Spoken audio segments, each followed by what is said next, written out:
Good evening and welcome to the ALT TV Minor Leaders Right of Reply debate. We here at ALT TV, like many of you, were absolutely outraged that Labour and National were able to bully the mainstream networks into not having a full leaders debate on any television network. So we decided to do something about it and do one here at ALT TV. We've done it immediately after the major leaders debate so that all of the parties can answer similar questions and have their right of reply. Of course, not being TVNZ or TV3 or even Sky or even Prime or for that matter even Triangle, our budgets are fairly limited, so we don't have quite as flash a set, we don't have the big screens, but we do have 4 representatives from the minor leaders, and that's certainly something that neither of the other channels do. We don't have United Future, Peter Dunn's unavailable, and we don't have Winston Peters because he's never available and thinks of himself as the leader of a major party, which polling recently was a little hard to fathom, but there we go. We will give each of you a chance to give a right of reply to all of the topics that we had in yesterday's debate. First off, I would like to ask you each why we should vote for you, as I introduce you, why New Zealand should vote for you. You have a minute as each party. Dr. Russell Norman, co-leader of the Greens, I'll start with you. Why should New Zealanders give you their vote? You have 1 minute. Thanks, Oliver. The Green Party has a vision. It's a vision in which we look after this beautiful planet and we also live well. It's a vision in which we get a fair go for everyone in Aotearoa, New Zealand, but we're also guardians and kaitiaki of these beautiful islands. But if we're going to do that, we have to change some things. We have to reduce our greenhouse emissions. We have one of the highest per capita greenhouse emissions on the planet. We have to reduce our dependence on oil, which is only going to become more expensive in time. We need clean, healthy food, and we really need to clean up our rivers and lakes. In order to do that, we need a stronger green voice in Parliament. So if you've been thinking green and you're starting to act green, I'd ask you now to vote green and give your party vote to the Green Party at this election. Dr. Russell Norman, thank you very much. Dr. Pita Sharples, co-leader of the Maori Party. Why should New Zealanders give you their vote? Kia ora. Because the Maori Party has a vision for our grandchildren to grow up with a measure of prosperity, with health, good health, and able, in our case Maori, able to live as Maori. We believe in sustainability for people as well as the environment and the economy. And I think this is our greatest gift, that we're able to unite New Zealand. Maori Party see the Treaty of Waitangi as vital, as important as our major document, which will guide us through a united New Zealand. We need to be more united so we can develop our communities and get involved at the grassroots level so we don't have violence and those things. We need to develop our industry so the ordinary people can come through. We need to combat poverty, relative poverty that exists here. So we stand for a united New Zealand where Maori live as tangata whenua, but we unite everybody in our New Zealand going forward. Dr. Pita Sharples, thank you. Rodney Hide, leader of ACT. Why should New Zealanders give you their vote? Well, thank you, Oliver, and thanks for having us all on and able to talk to New Zealanders directly. New Zealanders should give their party vote to the ACT Party because they want to be the difference this election. The mood for New Zealanders for a change. There will be a change of government. We are going to have a national-led government. What we want is not just a change of government, but a government of change. Your party vote for ACT will ensure that. We're polling well in Epsom, so every party vote for the ACT Party will count. There's no danger of a wasted vote for ACT. The 2 key things this election for us are the economy, and that is going to be a big one now with the financial turmoil. I'm afraid what the government's doing is wrong-headed and will make things worse. National haven't got a response. Here's our response. Number 1, we do need to get government expenditure under control. That is making it very, very hard for householders, for families. They're being squeezed by the government getting bigger and bigger and bigger. And businesses also are being squeezed. We also need to make it easier for people to live their lives by getting rid of the red tape.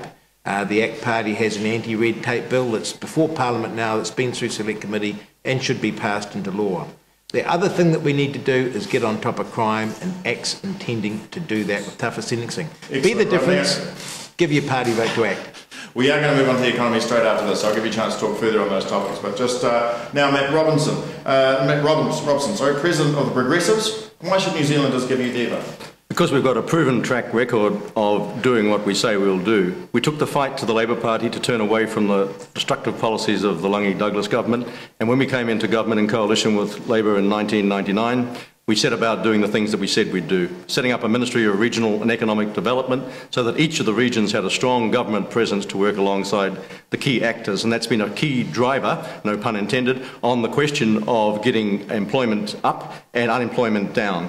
Secondly, we said we'd bring in the Kiwi Bank, and we did, and it's a very strong institution in this present economic crisis. All the funds come from New Zealand and not at the mercy of overseas banks.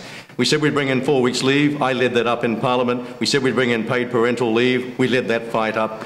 And as Minister of Corrections, former Minister of Corrections, we want to make sure that the law and order debate stops being a useless, senseless debate, and we want to turn towards early intervention. And we support the PPTA's call for lower class sizes because that's one of the key things of helping with that goal. So we've got things done, and we will get things done in the next Parliament, and that's why a party vote for us is an effective vote. Matt Robson, thank you very much. All right, let's move on to the very first topic of last night's debate, which was the economy. We're facing one of the greatest financial crises we've seen in many years. National has a 5-point plan for dealing with it. Labor has trumped them with a 6-point plan. I'd like to hear what you would do as the smaller parties to help if this crisis deepens. Matt, we'll start with you. Well, it's an international crisis, so some things are outside of our control, but we can work internationally, and the Progressive Party has worked with Labor on this particular plan, so it's no surprise to us. And we believe that most important is the guarantee for people of their funds in the banks, so there isn't a run on the banks. It's not a time to stop spending in social service areas. In fact, it's a time to deepen it, because you can't leave most New Zealanders at risk. But you have to be prudent, of course, and there will have to be a look at some of the policies that are taking money. But the main thing is to make sure that you keep the economy buoyant, and therefore the action of guaranteeing funds is absolutely important. Another aspect of the crisis is to make sure that there is no sell-off of our public assets. We need them in this crisis, and that's why a vote for ACT is dangerous, because they've made it quite clear they're still on the track of selling off our public assets and making the crisis worse. As the only party who's in a formal coalition with Labor, could you not be accused as being party to the legacy that you're leaving of, to quote John Key's favourite phrase at the moment, a decade of deficit? Well, we can be accused of a lot of things, but if natural justice applies and people look at it rationally, there is no substance to that. The past 9 years has actually seen an enormous investment in the infrastructure of New Zealand. That's why there's low unemployment now. That's why all the regions have been in growth. And that is why in the education sector you've had an increase of students, because we know that's the future. And that's why there's a 700 million investment in the Fast Future Fund into the most important of New Zealand's industries, agricultural and the pastoral industry. Those are all forward-looking, those are all investment, they're not squandering, they're not wasteful. But National are going to say that. Rodney, let's move on to you. We've just heard from Matt there that a vote for ACT is a dangerous thing in these economic times. What are your feelings on the financial crisis? Well, the first thing is I don't think it's been properly diagnosed, and it's not just a financial crisis, it's actually an economic one. New Zealand's situation isn't good. It's like this. We have been in recession all year, so we've had negative growth. We have what's called a current account deficit of 7.3% of GDP. That means we're actually having to drag money in from investors overseas to fund our lifestyle. That money, because of the economic turmoil around the world, has dried up. That's going to force a major correction on New Zealand. Basically, we're going to have to export more to pay our way and import less. That'll be felt through a continually falling dollar. So we're in for a major transition that's going to be tough for households. What the government done is wrong. We shouldn't be actually using taxpayers' money to prop up financial institutions. That just encourages reckless investment, and you're going to have private profits and socialise the losses. That is wrong. And second of all, it's wrong to engage in a Keynesian spend-up, because actually what you need is resources moving into the export sector, not back into the government sector. Here's what we need to do.